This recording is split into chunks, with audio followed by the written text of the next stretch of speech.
बालमपुर गांव में सीमा नाम की एक औरत अपने पति रामू और अपनी सास बिमला के साथ रहती थी। सीमा का परिवार बहुत गरीब था।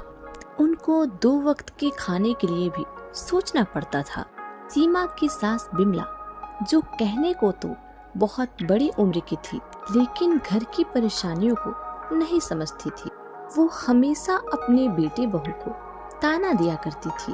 उसको हमेशा कुछ न कुछ खाने को चाहिए होता था, जबकि परिवार की स्थिति ऐसी नहीं थी जिससे कि वो 2 वक्त की रोटी भी अच्छे से खा सके। लेकिन बिमला रत्ती भर भी नहीं समझती थी। रामू खेतों में मजदूरी करता था। ऐसे ही उनका दिन बीत रहा था। तभी एक दिन अचानक किसी कारणवश रामू की नौकरी चली जाती है और वो बेरोजगार हो जाता है। रामू की ही कमाई से घर चलता था, लेकिन अब तो और भी मुश्किलों का सामना करना पड़ रहा था। फिर भी बिमला को रामू के नौकरी जाने का कोई गम नहीं था। उसे तो बस हमेशा कुछ न कुछ खाने को चाहिए होता था। अगर नहीं मिलता था तो वो ताने देती थी। 2-4 दिन बाद घर का पूरा राशन खत्म हो जाता है। अब तो सीमा का परिवार भूख से तड़पने लगता है। तभी सीमा के दिमाग में कुछ आता है। ए जी, सुनते हैं, यहाँ पास में ही एक जंगल है। वहाँ से क्यों ना हम लोग लकड़ियाँ बीन के और उसे बेचें। इससे थोड़े दिन के लिए गुजारा हो जाएगा। वो जंगल बहुत खतरनाक है, इसके लिए वहाँ कोई नहीं जाता है। वहाँ हमें आसानी से बहुत लकड़ियाँ मिल जाएगी। सीमा, ये तुम क्या कह रही हो? वो जंगल तो बहुत खतरनाक है। नहीं, मैं तुम्हारी जिंदगी को खतरे में नहीं डाल सकता। कुछ नहीं होगा जी, आप यहीं पे रह के माँ जी का ख्याल रखिए। मैं बीन के लिए आती हूँ। नहीं, मैं तुम्हें अकेला नहीं छोड़ सकता हूँ। मैं भी चलूंगा तुम्हारे साथ। रामू नहीं मानता है और वह सीमा के साथ जंगल चला जाता है। दोनों वहां जाके लकड़ियां बीनते हैं और उसे घर लेकर आते हैं। फिर उसे बाजार में ले जाकर बेचते हैं। ज्यादा तो नहीं, लेकिन थोड़ा बहुत मुनाफा हो जाता है, जिससे कुछ समय के लिए गुजर बसर हो जाता है। लेकिन उनका फ्री में लकड़ियां बीनना और पैसों से बेचना वहाँ के सरपंच को अच्छा नहीं लगता है। वहाँ का सरपंच बहुत ही ज्यादा खड़ूस और बेईमान होता है। वो तुरंत सीमा के घर जाता है और उनसे कहता है, ए रामू, सुन, अगर आज के बाद उस जंगल में तुम दोनों ने कदम रखा तो तुम दोनों का पैर काट दूंगा। आज के बाद तुम दोनों उस जंगल में दिखने नहीं चाहिए, समझे? लेकिन सरपंच जी, वो तो सरकार का जंगल है ना, और हमारे पास कुछ खाने को नहीं है। मेरी नौकरी भी चली गई है, तो बस उससे ही कुछ गुजर बसर हो जाता है, तो इसमें बुराई क्या है? तुझे समझ नहीं आया मैंने क्या कहा? अगर तू मेरी बात को नहीं मानेगा तो तुझे इस गांव से निकाल फेंकूंगा मैं, समझा? धमकी देने के बाद सरपंच वहां से चला जाता है। सीमा, अब हम क्या करेंगे? अब तो हम उस जंगल में भी नहीं जा सकते हैं। अब हम लोग क्या खाएंगे और कैसे रहेंगे? सुनिए जी, आप चिंता मत करिए। वहाँ पास में ही एक और जंगल है। मैं वहाँ जाऊंगी और वहाँ से लकड़ी लेकर आऊंगी। मैं चुपके से जाऊंगी, जिससे कोई मुझे देख ना पाए। इसके बाद सीमा उस जंगल में पहुंचती है और लकड़ी बीनने लगती है। सीमा जब लकड़ी बीन रही होती है तो उसकी नज़र वही पास में खड़े एक बूढ़ी औरत पे जाती है, जो कि बहुत ही बीमार लग रही होती है। लेकिन उनके चेहरे पे एक अलग सी चमक होती है। सीमा उनके पास जाती है और उनसे कहती है कि माँ जी, आप कौन हैं और इतने घने जंगल में इस वक्त क्या कर रही हैं? बेटा, मैं एक अभागन औरत हूँ, जिसके अपने बेटे बहू ने ही उसे घर से निकाल दिया। मेरे पास रहने का कोई ठिकाना नहीं था, इसीलिए मैं इसी जंगल में आ गई। बेटा, बहुत जोरों की भूख लगी है। 4 दिनों से मैंने कुछ नहीं खाया है। अगर तुम्हारे पास कुछ हो तो मुझे दे दो।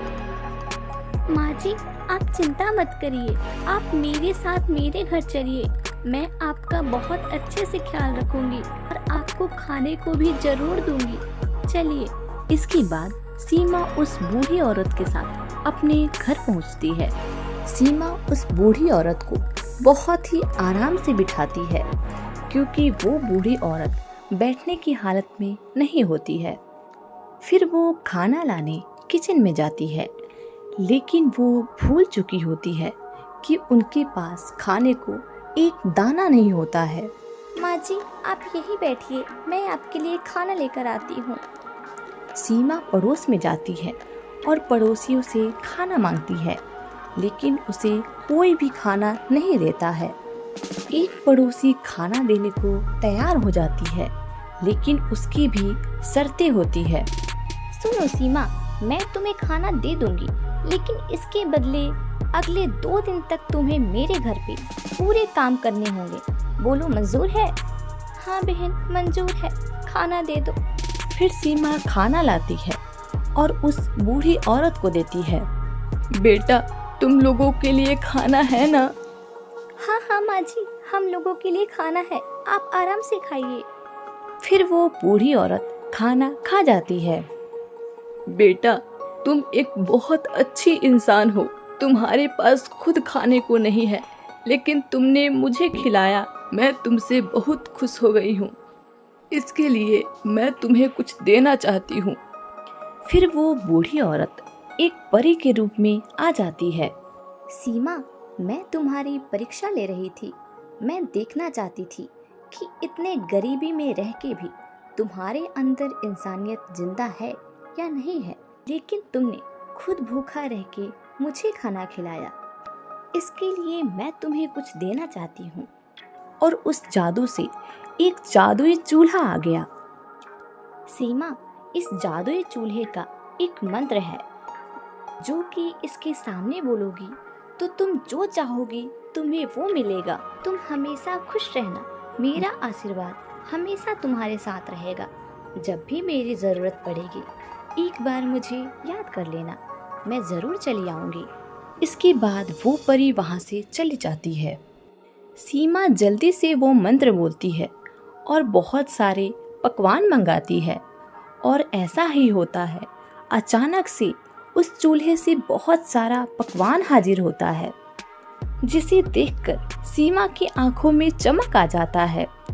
अब सब परिवार बहुत ही आराम से खाते हैं, लेकिन सीमा एक मेहनती औरत थी। वो बैठ के खाने वालों में से बिल्कुल नहीं थी। इसके लिए उसने चूल्हे से बहुत सारा राशन मंगाया, और देखते ही देखते उसके छोटे से रसोई घर में पूरा राशन से भर गया। अब सीमा खुद खाना बनाती और अपने परिवार को खिलाती, और साथ ही साथ वहाँ के जितने भी गरीब थे उनको भी खाना खिलाती। वो खाना बनाती और रामू उस खाने को लेकर गरीबों में बांटता।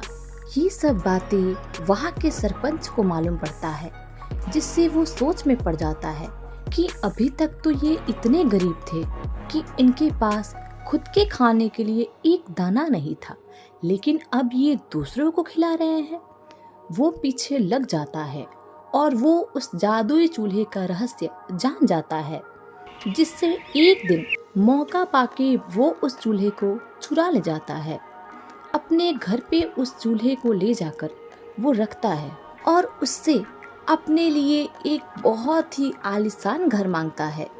उस चूल्हे से जादू होता है और सरपंच अपने घर से सीधा एक सुनसान पहाड़ों के बीच चला जाता है।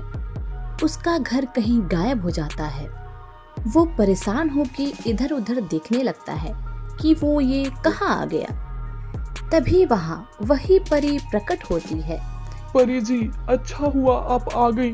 देखिए ना, आपके दिए हुए जादुई चूल्हे से मैंने अपने लिए बहुत ही आलीशान घर मांगा, लेकिन यहाँ तो मेरा ही घर गायब हो गया। आपका चूल्हा काम ही नहीं करता है। जिसके मन में छल कपट होता है, उसके यहाँ ये चूल्हा उल्टा काम करता है।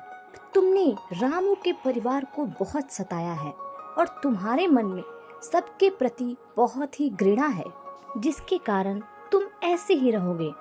सरपंच हाथ जोड़ के बैठ जाता है और उनसे भीख मांगने लगता है, लेकिन परी नहीं मानती है और वहाँ से चली जाती है।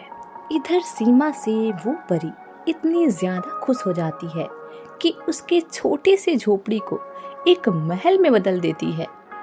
इसके बाद सीमा का परिवार बहुत ही खुशी से रहने लगता है। अब उनके पास किसी भी चीज की कमी नहीं होती है और ना ही एक पैसे का घमंड होता है। वो वैसे ही लगातार गरीबों की मदद करते हैं। इधर जहाँ सरपंच की ईर्ष्या और उसके घमंड ने उसका नाश कर दिया, वहीं दूसरी तरफ सीमा के सच्चे दिल ने उसको आबाद कर दिया और उसकी बिगड़ी हुई सास को भी सुधार दिया। यहीं पे इस कहानी की समाप्ति हो जाती है। अगर आप लोगों को ये वीडियो अच्छा लगा हो तो प्लीज इसे लाइक करें, हमारे चैनल को सब्सक्राइब करें और इस वीडियो को ज्यादा से ज्यादा शेयर करें। हम लोग फिर मिलेंगे एक नई कहानी के साथ। तब तक के लिए राम राम।